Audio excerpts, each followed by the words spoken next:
inoubliable. Dis-nous un peu comment tu as vécu ce moment-là. Ouais, c'était un moment de bonheur. Rester devant les gens aussi sérieux, Okay. ça fait toujours plaisir, surtout que c'est pour une bonne cause. Okay. Donc pour moi, c'est important. D'accord.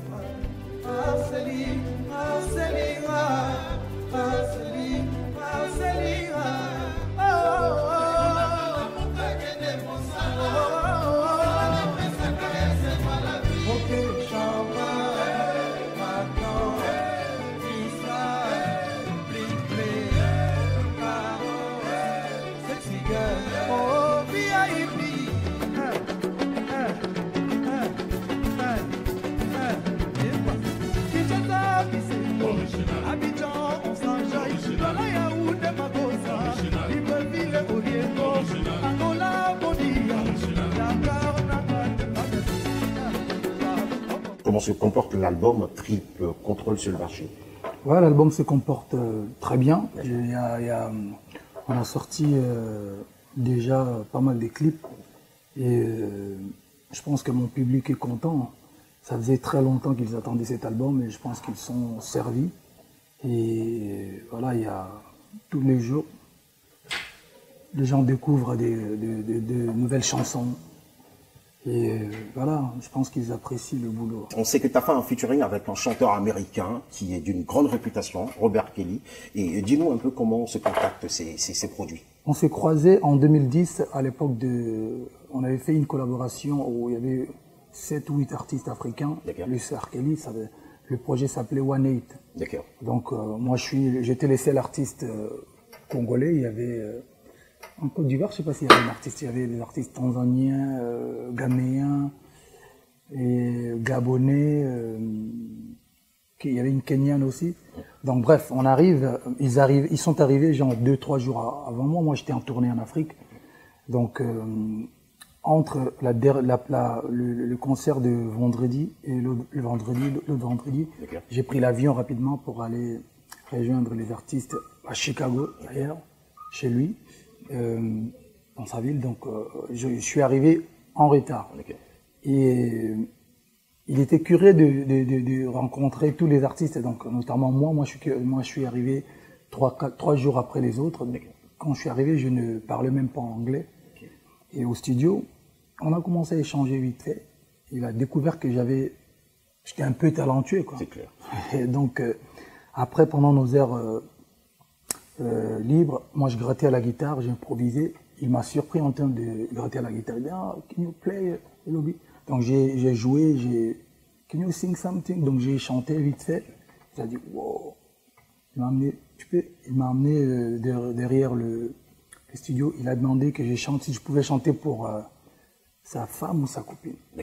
Et ensuite, il m'a carrément dit, non, voilà, vous avez du talent. Et on doit rester en contact, donc on s'est échangé les numéros. Je suis reparti, le projet est sorti. Moi, je suis parti avant tout le monde parce que j'étais en tournée. 1 an après, un jour, on s'appelle. Je l'appelle, j'étais en tournée en Afrique de l'Est. Donc je l'appelle. Hey, what's up, big bro? Ah, Fally, ça va, tout ça. C'est lui qui me dit d'ailleurs, bon, on doit faire un truc pour la jante féminine. Je lui ai dit, oui, ça tombe bien. Ouais, moi, j'ai un album qui doit sortir et puis je pense trouver le son qu'il faut pour notre collaboration. Il dit, oh, just send me the tracks. Envoie le son et puis on va le faire. J'ai envoyé le son, il a enregistré et puis ça a pris le temps de... Ça a pris combien de temps? 1 mois, 1 an? Pour qu'il enregistre? Non, j'ai envoyé aujourd'hui, la nuit, j'avais toutes les pistes de ses voix. Ça a pris du temps pour sortir. En fait, les titres, on a enregistré les titres en même temps que Sweet Life. L'album devait sortir quand j'ai annoncé Power, aller et retour. Mais bon, comme je venais de changer de maison de disque. Power. Merci. Comme je venais de changer la maison de disque, et puis bon, on a préféré sortir juste Power avec des Rumba et le premier single Sweet Life. On a gardé le titre jusqu'à là. Donc voilà, on a été... Et quand je suis reparti en tournée aux États-Unis, il nous a invités chez lui, on a fait des clips et puis voilà. Parce qu'on sait le Fally Ipupa, tu mets un point d'honneur à écrire tes textes. Mais on aimerait savoir, dans cette émission urbaine, quelle est ta source d'inspiration? La jante féminine et la nature. D'accord. Pourquoi la femme? Mais je pense que la femme, c'est elle qui nous donne, qui nous porte. Pendant 9 mois. Pendant 9 mois. Et ensuite, elle nous donne l'affection maternelle quand on est nourrisson et puis en grandissant, c'est toujours maman. Nous sommes toujours là, Ben c'est ouais. nous entre guillemets les artisans. C'est ça. Mais c'est la maman qui nous donne l'affection maternelle de l'enfance. Et puis une fois vieux, elle nous redonne encore cette affection maternelle. Donc pour moi, je pense que elle mérite le respect, l'amour, elle mérite d'être aimée. La considération. La considération. Oui. C'est ça. La considération. Chers téléspectateurs, beaucoup de considération pour vos moments, beaucoup de considération, parce que l'amour, c'est tout, et c'est la femme qui inspire Fally Ipupa. Fally, c'est quoi Tokos? Tokos, en fait, c'est le dérivé de Kitoko en lingala. D'accord. Mais bon, c'est...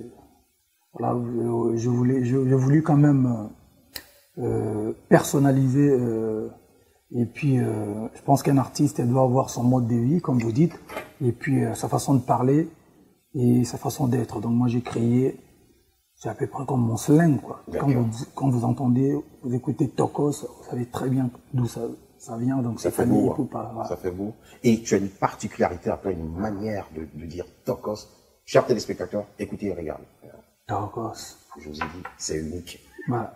Et là maintenant, on fonce. C'est une marque de fabrique. C'est une marque de fabrique, Tokos. C'est tout un univers aussi, parce qu'aujourd'hui, il y a Tokos Music, il y a Tokos Studio, il y a Tokos TV, il y a Tokos Radio, il y a Tokos Album qui est sorti, et puis Tokos Émission, Tokos Émission, Tokos Attitude, comme Tokos Chanteur. Voilà. Voilà, c'est important.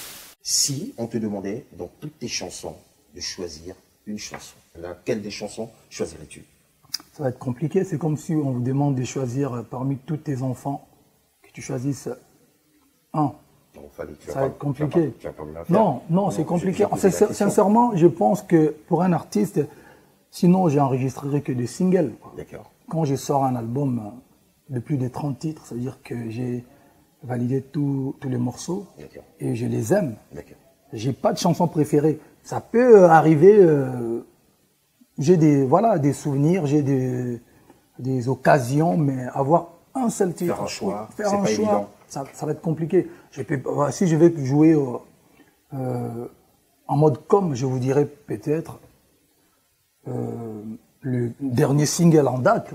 Voilà, donc c'est comme ça que les artistes fonctionnent. Mais je ne pense pas qu'un artiste peut avoir une chanson préférée. Voilà. Avec combien de danseurs, là, c'est le maître? Nous, c'est la perfection.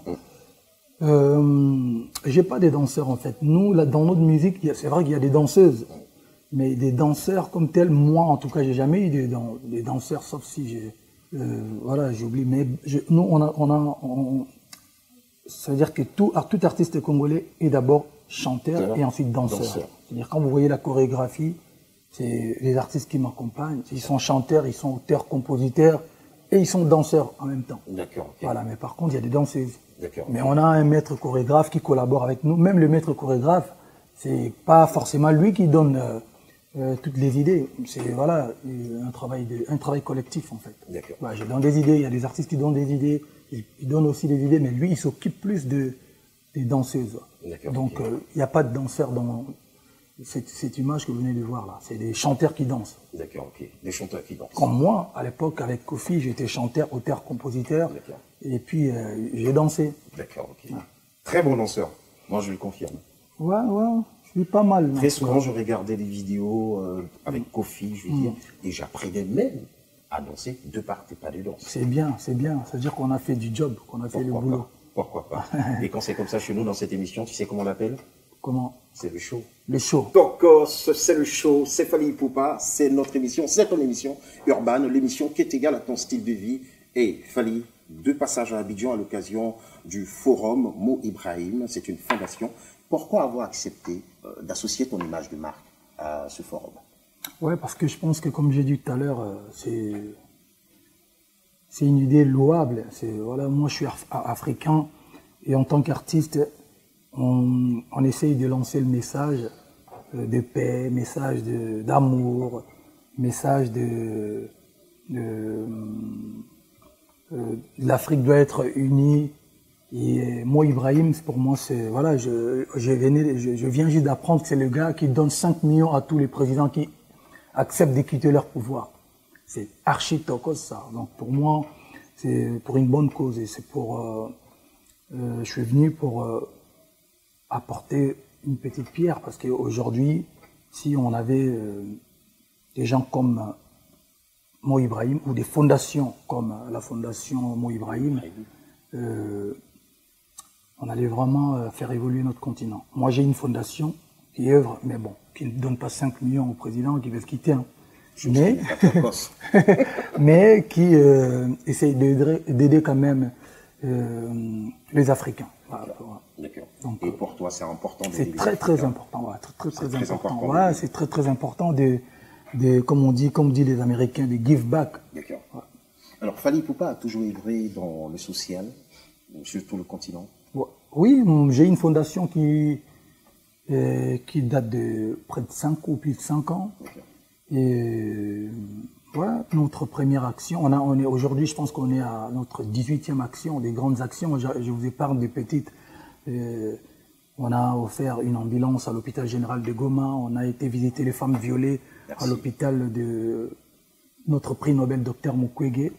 On a repeint des écoles, on a acheté des terrains pour des orphelinats, on a fait pas mal d'actions. Donc voilà, en gros, il y a beaucoup de choses à venir. Donc, je pense que on a le devoir de le faire quand même. Voilà. D'aider son prochain. Et même quand on le fait bien, on n'a pas besoin de le ressasser partout. Ouais. Parce que ça vient du cœur. Ça vient du cœur. Ouais. Ça vient du cœur, mais bon, je pense que c'est important quand même ce genre de communication, comme fait la Fondation Mo Ibrahim, pour motiver les autres. Vous savez, il y a beaucoup de gens qui ont peut-être des moyens plus que les autres, mais qui ne savent pas comment aider et qui ne savent pas, qui n'ont pas peut-être le courage de le faire et qui n'ont pas la motivation. Donc je pense qu'à un moment donné, il fallait quand même avoir relayer les infos, relayer les actions et pourquoi pas motiver d'autres personnes qui en ont le moyen. D'accord. Et quelle est l'image que tu gardes de cette grande date, à l'occasion bien sûr de ce forum Mo Ibrahim 2019? J'ai croisé Bono. C'est vrai que j'ai travaillé pour sa fondation One. J'ai fait la campagne One Do Agree, qu'on a fait une chanson pour motiver l'agriculture et puis éradiquer c'était la campagne fin zéro jusqu'en 2030, mais on s'était pas croisés. Donc j'ai eu l'honneur d'échanger avec lui hier et pendant notre discussion, parmi notre discussion, j'ai appris quelque chose. Il m'a dit, James Brown, sa vie a changé quand tu es venu au Congo, juste après avoir fait son concert au Congo à l'époque du Zaïre. Ça lui a ouvert les yeux. Je dis voilà. Et voilà, pour moi, c'est grâce à ce genre de connexions qu'on peut essayer de faire marcher les choses en Afrique. D'accord. Nous partons maintenant pour le Insider.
si je demandais à Fally quel est le message qu'il a lancé à l'endroit, bien sûr, de la jeunesse africaine qui, à chaque fois, se dit que pour réussir, il faut forcément aller de l'autre côté à l'aventure. Ouais, c'est un message, c'est un sujet très très compliqué. Alors quand vous dites aux gens de ne pas tenter leur chance, de ne pas aller en Europe, ils pensent que vous êtes des tarés parce que vous faites des allers-retours. Mais et si j'ai un truc à dire à la jeunesse, je pense que il ne faut pas prendre des risques inutiles. Moi, je pense qu'il faut réfléchir avant de prendre des décisions. Et je pense qu'on est toujours mieux, on est vraiment mieux chez soi, quoi. Mais entre-temps, il y a un message pour la jeunesse, il y a aussi un message pour les dirigeants. Il faut que les dirigeants fassent en sorte que les jeunes restent dans leur pays. D'accord, d'abord pour la jeunesse. Pour la jeunesse, je pense qu'il ne faut pas prendre des risques inutilement, il faut prendre des décisions responsables. Vraiment, si vous voulez, s'il y a un moyen d'aller tenter sa chance en Europe, il faut prendre l'avion, quoi. Faut pas passer par la voie normale. Sinon, c'est compliqué. Et on aura toujours des deuils, on aura toujours des frères et sœurs qui vont mourir bêtement. C'est pas bien. De mauvaises nouvelles. Et puis bon, voilà. Et puis l'Europe, c'est pas l'Eldorado non plus, quoi. Et maintenant, un message pour les dirigeants. Il faut faire en sorte de garder vos enfants dans vos pays. Les dirigeants, il faut aider la jeunesse, il faut faire des choses, il faut faire évoluer, nos pays, comme ça les enfants ne bougeront pas. Il est très important d'en faire bon usage de ces propos, de ce conseil que nous a donné Fally Ipupa, qui est un visage emblématique de la culture de chez nous, une fierté, voilà, qui transmet son savoir-faire, sa culture, notre connaissance, notre culture, le talent qui est connu le plus aujourd'hui. Il est très important de savoir qu'on peut même réussir chez soi et pas forcément chez le voisin d'à côté. Mais c'est pas mauvais d'essayer quand même. Ouais, mais en essayant bien. En essayant bien. Ouais, je pense, il faut pas. En tout cas, moi, j'aime la vie. Hein. D'accord. Et aujourd'hui, les gens peuvent se dire, mais voilà, nous, on a galéré. Moi, j'ai commencé à Kinshasa et la première fois que je suis allé en Europe, je suis allé grâce à mon talent. Par de voix, voilà, j'ai pris l'avion, je suis arrivé, puis je suis rentré. J'étais même pressé de regagner Kinshasa. D'accord. Donc voilà, il faut essayer, mais bon, avec moins de risques. D'accord, avec moins de risques. Nous sommes au dernier virage de cette émission, l'émission qui est égale à ton style de vie, à mon style de vie, au style de vie de tous les téléspectateurs qui nous regardent actuellement, et on fait un gros coucou à tous les staffs du Fally Ipupa. Ils sont bien habillés, toujours kitoko, toujours tokos. C'est ça, hein? Toujours tokos. Toujours tokos. D'accord. Alors avant de se quitter, Fally va devoir nous dire quel est le secret d'une belle réussite. Le travail. Le travail, il faut travailler. Moi, je dis toujours, je travaille, je me couche après tout le monde et je me lève avant tout le monde. Voilà, c'est le travail, il n'y a pas de magie, il n'y a pas de... Non, c'est le travail, il faut travailler, il faut aimer son boulot, il faut avoir la détermination. Et voilà, hein. Il n'y a pas de secret. Et cela dure depuis combien de temps? Ah ouais, j'ai commencé depuis que j'avais 15 ans, moi. Et j'ai travaillé professionnellement, j'ai commencé à travailler professionnellement depuis 99. Et puis avec le Grand Mopao. Et puis voilà, je suis en solo depuis 2006. Donc il faut compter. D'accord. Voilà. Alors pour terminer, un message pour les téléspectateurs qui te regardent actuellement. L'album Contrôle est toujours sur le marché. On attaque une grosse tournée, donc voilà, on sera au Gabon, on sera aux États-Unis fin juillet, mi-août. Et puis on va faire un tour en Afrique du Sud. Et puis on va, voilà, il y a une grosse tournée. On pourrait faire encore de dates pour l'instant, mais vraiment l'album est là. Et soyez toujours en mode tokos. Attitude, c'est ma ligne de vêtements. Voilà. Et puis on est tokos, quoi. Il faut avoir une bonne attitude tokos, une attitude qui nous incite à ne pas forcément aller chercher ailleurs. C'était votre émission urbaine. Nous avions comme invité Fally Ipupa, l'une des fiertés du continent africain. aujourd'hui, qui est de passage à Abidjan à l'occasion du forum Mo Ibrahim 2019. Nous